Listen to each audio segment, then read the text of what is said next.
This is my house now, and this is my house at the end of the video. And these are 31 ways to make your house look good. And hey, the YouTube judge bets me that you can't subscribe to the channel with your eyes closed. So, to prove them wrong, take a blind guess at the sub button down below. It's free, and it helps out a ton. Now, the first step in taking this wooden cube up a notch is going to be to add in some pillars like so. That way they look more supported when we start to get to the roof and such. And as any builder will tell you, that's not the only kind of depth that we can add to our walls. Because next, we gotta talk about a wall facade, which is really just a fancy way of saying that we're adding in stairs and slabs so that the walls start to pop a little bit more from the supports. Even now that we've got these new pillars and wall facade, it's still just a cube. So to fix that, the easiest way to make your house into a complex shape is to add on more simple shapes like so. Even if we're just mixing together more rectangles and squares as the base, when you combine them all together, that'll make the house look a lot more like a unique shape without making it any more difficult to build. Now that we're adding in more walls and parts to the house, we want to avoid using the same blocks for each one of the walls, because if you zoom out, it really starts to look samey from out here. So instead, let's take this idea of using a linear pattern like so to break up the texture. Let's take our attention from the walls of the house down to the floor, because while we could use a standard carpet, I think that by adding in other blocks that are the same color as the carpet blocks, we start to get a new texture to it. You could even use a mix of carpet and wool blocks to add in different height levels to the carpet. Now that we've cleaned up level 1, let's take it up a level, or that is, to level 2 of the house. But to even get there, we're gonna need a new set of stairs. And while a standard 2 wide staircase is iconic,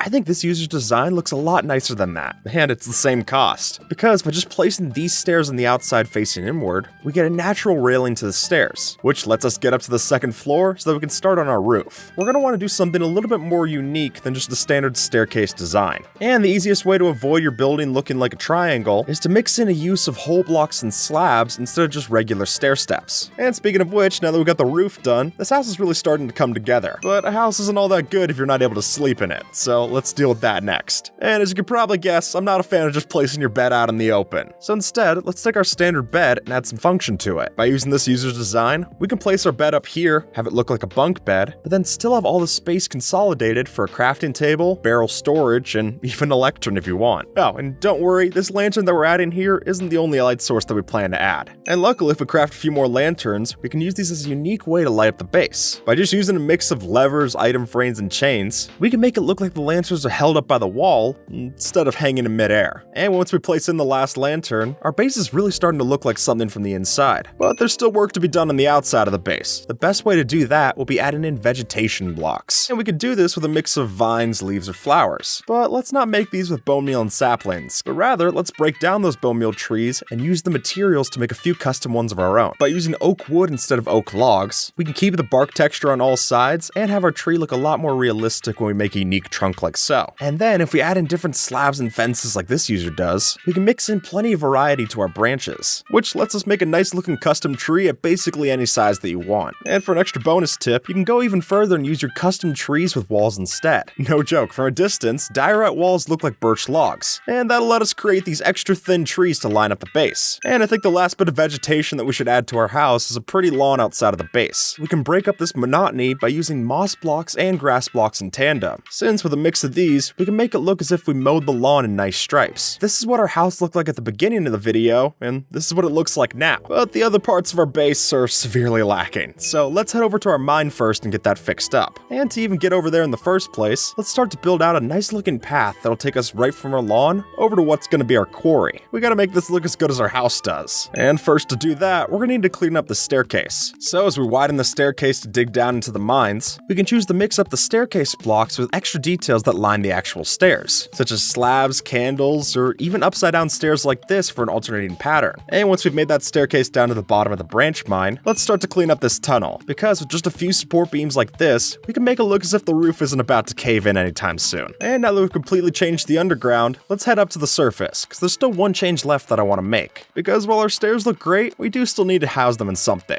Otherwise, they're just going to look out of place. And the best way to do that is by adding in a biome-specific entrance to the mine. That way, we're not just leaving an open tunnel or quarry, but instead, it looks like we dug into the ground with a purpose. And after digging all those blocks down in the mine, we can put those materials to use and start to upgrade our farm as well. But by this point, I think we deserve a better way across the water than just swimming over there. So let's give ourselves a simple bridge to connect the path. And for that, I think this design using extinguished campfires should do the trick. We could even turn them around and add some different orientation to their wood planks, which definitely looks nicer than having a one wide spruce plank bridge over the water. Even though our new bridge looks great, it doesn't lead to that pretty of a farm. And while it looks awkward to have our farmland out and about like this, if we add in trapdoors around the plots, then we can make it look like planter's boxes. And that even gives us a way to compartmentalize our different crops, which is functional, but it's still too clean for the farm. So to add in some extra realism, let's plant our crops in a row like this. That way, we use the dirt on either end of the farming rows to look like the walking lanes that you use to tend to the crops. We still need a place to hold our farming tools and seeds. And for that, I think adding in a little storage shed like this will make it look a lot nicer than just having our chests and barrels out in the open. And personally, I like this idea of using signs for an extra depth off the back, and all the while having it look like wooden planks are holding together the back of the barrel. And now, for the centerpiece of this whole farm, let's build ourselves a nice big windmill, which will not only give us a place to sleep for some safety out there, but it can also give us a proper spot to house the different animals that we'll need in the farm. And after adding our cows into a farm of their own, let's go one step further and place down this design for an industrial-sized milk tank, which will not only fit in with the different kind of redstone farms that we might build, but it also gives us a use for any of the copper that we might have grabbed while we were digging out the mine. But with all of that built, we're still going to need a place to store our stuff. So let's build out a new warehouse building to keep all of the items that we've been collecting. And then once we've got our exterior done, we can go inside and add in this new expandable storage system. Now, what we've got here uses redstone comparators to give an indication of the chest capacity. So whether we're storing a bunch of cobblestone from our mining trip or a load of wheat from the new farm, this will give us an indicator of how many of the chests that we've filled up. And to make it even more clear what we've got inside, let's sneak a couple of these in. By mixing an item frame with a sign, we can choose to label our chests with both text and a visual indicator of the block inside, almost giving ourselves a pop-up book effect. And make sure to save a few more of those item frames, because if we choose to put those in between the chests like this, it'll look as if they're glued together. And when you've got a big row of chests like we got here, that'll make those tiny gaps in between them a lot less noticeable. And while that all helps to make our bulk storage look the best, what about our valuables? Let's step outside and I'll show you this new trapdoor, which if we flip like so, can grant us access into a new secret basement. That way we can still keep all of our goods within the storage building, but we don't have to be too obvious about it. And that'll give us the perfect place to keep all this netherite that we're crafting up. Or rather, the netherite that we would craft if we had a nether portal. So let's fix that problem. And to do that, we're gonna need two things to show off: a supersized nether portal and a supersized hallway to get us to that nether portal. And as we dig out the tunnel to build this new nether portal, we can line the walls of the cave with all the different tips that we learned from earlier. Pillars for support, hanging lanterns, the whole 9 yards. And once we reach the end, it's finally time to build out our new centerpiece, the nether portal. Now, personally, I like the idea of blending in the nether portal with a facade. And once we've blended it in, our nether portal really looks like something to see. But we can't just have it look good on the overworld side. So let's head through and teleport over to the nether as well. And if we're gonna pretty up the other dimension, I love this idea of having the nether side mirror what we build in the overworld, almost as if we're walking into a parallel dimension. And while it is gonna double the amount of blocks that we're using here, the results are clearly worth it. And once we've done that, we can head out of our new nether portal, grab ourselves the ancient debris, and then finally craft it for the netherite that we need in the valuables room. Oh, and maybe save a few extra ingots for your netherite tools, because this next step is gonna be our biggest yet, because we're gonna take what we learned and make this house even bigger. As any worthwhile builder will tell you, having an impressive spectacle is just as important as the little details. So that's why we can take these new skills and start to supersize our base, which is not only going to be useful for WoW and your friends, but it also makes for a better before and after on your building tutorial. Here's how our base looked at the start, and here's how it looks today. And with that, folks, YouTube thinks that you might like this video, so see if they're right and have a good one, alright?